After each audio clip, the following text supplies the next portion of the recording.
called me. You know, he had separation anxiety. So called me. I said, look, Pops, it's over with. You know, it's time for me to soar on my own now. Deion Sanders handed Shedeur a script, dog. Shedeur Sanders is going to be a Cleveland Brown? I'm confused now. Look, Deion Sanders is doing what he does best. He's pulling the strings behind the scenes to make sure his son goes to the best place. And like I said in my last video, I agree, and I think that's what you should do as a father. So, look, Shedeur's going in the first round. He's going between them first 6 picks. We know that, but we're going to hop into some videos of Deion Sanders alluding to him going to the Browns. We got Shedeur Sanders still alluding to going to the Giants. It's a lot of craziness. So let's get right into this video of Shedeur Sanders asking a Giants fan who he wants. Do you want Cam Ward, the slinger at the University of Miami, or do you want Shedeur Sanders? So if you like these videos, like it, dislike if you don't like it, subscribe if you enjoy college football videos, and we'll get right into it.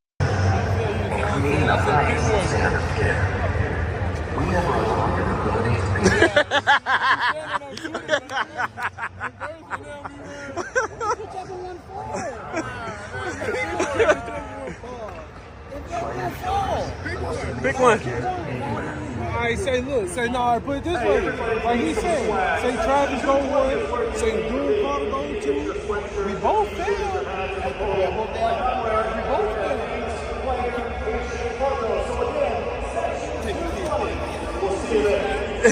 Real? You a real? What's up, Cam?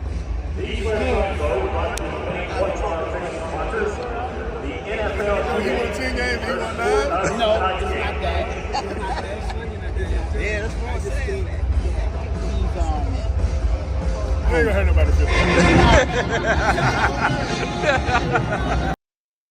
Hey man, that's from the fans, man. That's from the fans saying that, and I think it's interesting because I think what this shows is that Shedeur really wants to be drafted there, right? Like I think there can be a lot to be said about nepo babies, and everybody wants to call that about Shedeur. And while that argument can be argued, at the end of the day, this is a dude who loves football too, right? And he loves and wants to be drafted by the Giants. You can see that him instantly, Giant. And just in case, if y'all forgot, that. I mean, him and Dayball is kind of, you know what I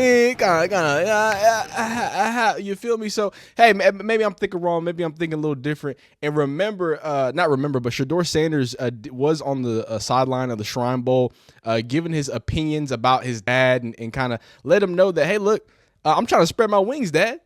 So he told that directly to the main man, Deion Sanders. It's over, right? So we're going to get into that. But before we get into that, I think there's something even more important. So Billy got to play. Now, he's going to tell the tale of a 1991 San Francisco 49ers team who won a Super Bowl. I think I might have the year wrong.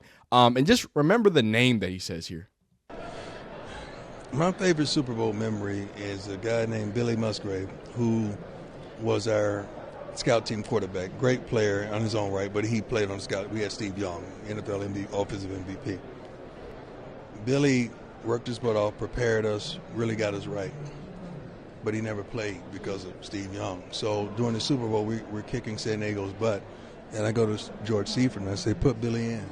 And he looked at me like, I said, no, man, put Billy in. And he put Billy in. And Billy got to throw a pass, and Billy got to play in the Super Bowl. And that's my fondest memory, man. That's really my fondest Super Bowl. Is that a coincidence? Is it a coincidence? And you're like, who's Billy Musgrave? We're gonna get there. Hold on now. And then you see Deion Sanders like the post suggesting that he would be okay with the Browns drafting Shedeur Sanders. This is a whole different tone just from a week ago. Just a week ago, he was a Giant or a Raider. Now he's a Cleveland Brown. You got Deion Sanders, Coach Prom, liking things about GM Andrew Berry said today that he doesn't anticipate Deion Sanders will have any issue with the Browns drafting Shedeur Sanders with the 2nd overall pick. That's crazy. What if Cam goes 1, Shedeur goes 2, or Shedeur goes 2 and Cam goes 3? It's a lot of interesting scenario, and I think it's crazy. Just a week. And let me put an asterisk out here because I make college football content and we're getting into the draft stuff. I want you to understand, if you don't know, all of this is lies. These are all lies from everybody, from the Browns, from Shedeur, from Deion. Everything, as soon as the college football season ends, right, and we're getting to the draft, everything you hear from, especially from teams and GMs, It's all a lie. We need to be that. I want you to know that I'm not a mark. Okay. I want you to know that I know this is all smoke and mirrors. But the smoke and mirrors changed colors. You know what I'm saying? They was blue and red, and now they brown and orange. So I gotta acknowledge that. And Billy Musgrave, who is Billy Musgrave? Of course, backup quarterback at the time for that Super Bowl championship winning team. And it's so interesting. Why would Deion Sanders, the multiple Super Bowl championship winning, gold jacket wearing, prime time, why would he say his backup? And I'm sure they had a really good relationship. They had a great relationship. But why shout that out right now? That his most fond moment. You can call me a Deion Sanders glazer. Go ahead. I mean, the dude has multiple gold jackets. I've been watching Deion Sanders stuff, stories, things since I was in like 3rd grade. So I've heard almost every single Deion Sanders story in the book. I ain't never heard him say his favorite moment was when Billy Musgrave got to throw a pass. Now, I could be wrong. I could just be 100% wrong. But it's interesting to me that Billy Musgrave happens to be the quarterback coach for the Cleveland Browns. He's the quarterback coach for the Cleveland Browns. I had no idea, right? But what does what does Shedeur have to say about his dad? Let's get into this interview about him kind of addressing his dad and a few other things here. And obviously we can't play it because it's on the NFL All right, Network. well, so I am down here with Shedeur Sanders. Shedeur getting a lot of hype at this game. Now, you didn't play in this one, but you did attend the practices. What stood out about this experience? It's very exciting. I'm thankful for being able to get this experience here. And my teammates, my brothers out there, so I'm definitely here to support. And I got the invite, so I'm definitely proud to be a Shrine player. Being around some of these NFL coaches in some of those practices, what stood out about the way that they were coaching? And just, I mean, look, you've got a tough coach in your father, but what's it like being around some of them? And did they give you anything that really stood out to you as you get ready for this next chapter? I was definitely thankful to be around them, and I was thankful for my coach, Coach Pat Sherman. So all the terminology, everything that I learned during the season and just how he was overall, I was truly thankful, and I was supposed to call him and tell him how thankful I am that he was able to give me that experience. So now moving forward, it won't be adjustment. You know, it's funny you say that because we were talking about in this game the need to pare down the playbook a little bit. You know, for people that aren't familiar with the quarterback position, there's a lot of words that go into it. Definitely. A lot of these guys have got at max 8 words. What's the longest play call you've had in a game? I don't know. I had 6 different offensive coordinators my time in college, so it's been a lot. But being able to get down the playbook and learn the playbook fast and knowing the different terminology, I love that challenge. So it was pretty fun, and being in the quarterback meetings, a lot of the play calls and everything, it was fun. So I'm glad I was able to experience that before it's time to go to the next level. Scouts, obviously, a lot of them were talking to you this weekend. What was the one thing that stood out to you from some of those interactions? Some of the feedback or the interest? Have you got one of the craziest questions yet?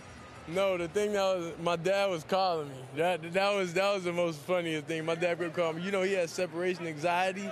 So, yeah, he kept calling me. I said, look, Pops, it's over with. You know, it's time for me to soar on my own now.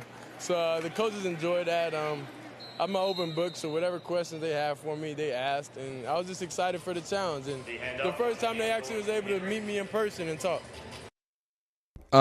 That is hilarious. I'm not sure if y'all remember, but there was a video, and I mean, I don't have a video of the actual call, but there was a video kind of alluding to Shedeur coming out of the meeting, I believe with the Titans, right? And I talked about this video because I was like, it's very important that it was the Titans, right? It's very important that it was a team that's probably not going to draft Shedeur, that Deion Sanders calls at the same time. I could be wrong if it's the Titans, but whatever. But I made that a point. I was like, do you think Deion Sanders doesn't know that Shedeur is talking to NFL coaches right now? He knows that. He knows he's at the Shrine Bowl. He knows he sent a few players to the Shrine Bowl. I think he knows the schedule. I think he knows the schedule of these GMs, and I'm pretty 100% sure that all those GMs that were about to talk to his son sent Primetime a text. So he went ahead and popped in and said, hey, what's happening, right? But I think it's so cool, and you know, the fact that he still carries that, you know what I mean, a bit of confidence, I think it's great. Even funnier, I think, is the fact that he just changes. Like, she was asking him a question. He was like, so, like, what's the longest? How many words have you ever gotten to play? He was like, yeah, I've had 6 offensive coordinators, so that's crazy. Anyway, and then goes off on his own thing. I'm like, hey, I like how he took control there and didn't answer that question at all. But no, man, I think it's a great insight to see there. It really does feel like things are leaning towards the Browns, at least this week. But just like I was alluding to, don't believe any of it, right? Don't believe anything coming from especially an NFL GM. Don't believe anything coming from these players. You think Shedeur Sanders, Deion Sanders handed Shedeur a script, dog. And I'm not saying like literally a script, but Deion Sanders has been educating, that's what I should say, Shedeur on what this moment looks like. This isn't him, oh, forget my dad. This is him, oh yeah, you already did it. Like you said, you've been right here. I got all the tools in the tool belt. I'm about to get to, you know what I mean? I gotta scope this thing now, Big Pops. Like let me get after it. So that's good to see. That's phenomenal to see. Just to close out here, there's been a little bit of controversy around this thing, and people are saying this is look, they're saying this is the reason why Cam wasn't gonna go before Shedeur. And there's a lot of people who don't know ball, but we're gonna watch the video, watch these boys operate, deliver some passes, and then I'm gonna give my opinion. Come on, try to compete. You should. So relax on top. Ball. Good. Ball.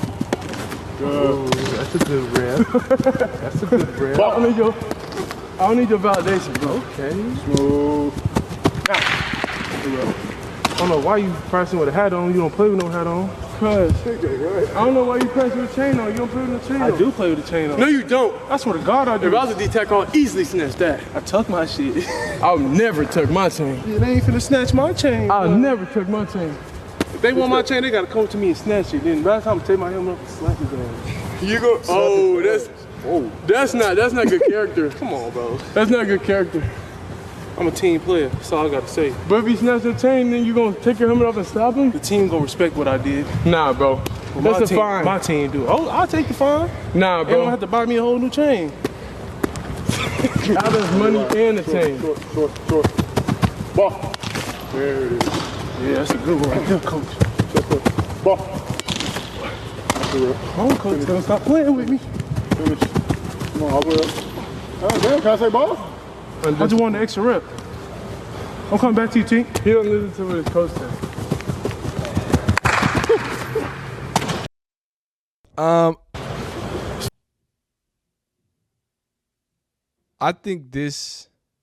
I really think there is no other video that summarizes who these two prospects are than this video. First off, I always comment, I love the fact that these two motherfuckers, they're best friends. Obviously, they have the same quarterback coach. If you don't know why, they're both elite in different ways. Him and then Virginia Tech quarterback Drone. I'm not sure if he's still Virginia Tech. He might have transferred. All have the same quarterback coach, and they all have got some good arm talent, ladies and gentlemen. I think you can put it on display. And a lot of the people were easy to say, look, you can immediately see that Cam Ward's better. You can immediately see that Cam Ward's better. Do you see the zip on Cam Ward's ball? And while I say the zip, the suddenness, how quickly and how easily he can get the ball off is remarkable. And it's what makes him, I think, quarterback one. And I think the consensus quarterback one. But I think what that is doing is kind of betraying what Shedeur Sanders is. I've always, go back and watch my videos. I've been documented.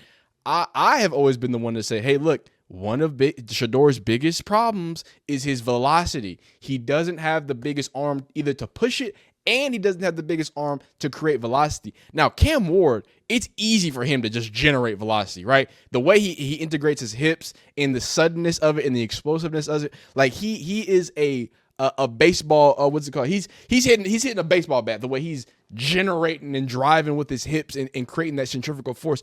With Shedeur, he makes his money by decision making and being clean in the pocket. So it's two different ways to skin a cat, right? So I don't want us to get so obsessed with the fact that Cam Ward's going to throw a harder, faster ball and be able to put it in tighter windows. But turn the tape on. Cam Ward also makes a lot of dumber decisions. Shedeur keeps himself pretty safe, right? Besides holding the ball too long, and they both have a proponent to want to throw the big ball. and maybe that's the quarterback coach, but they both want to throw the touchdown ball almost every time. But the way that they skin that cat is different. Cam Ward, if he doesn't see it, he'll just throw it and just make it happen. With Shedeur, it's almost like he'll hold it until you can actually see it happen. So it's a whole different vibe and vibration there. But again, I just thought this was dope. I thought it was interesting to see the two quarterbacks get after it. The conversation about Zip and whatnot. The conversation about him going to the Browns. What do you think? Look, everything is smoke and mirrors that you're going to hear and see from here. Don't believe anything. Shedeur might go 12th. Cam Ward might go second round. Who knows? Leave a like if you like it, dislike if you don't like it. Subscribe if you enjoy college football content. We'll see you next time. Peace.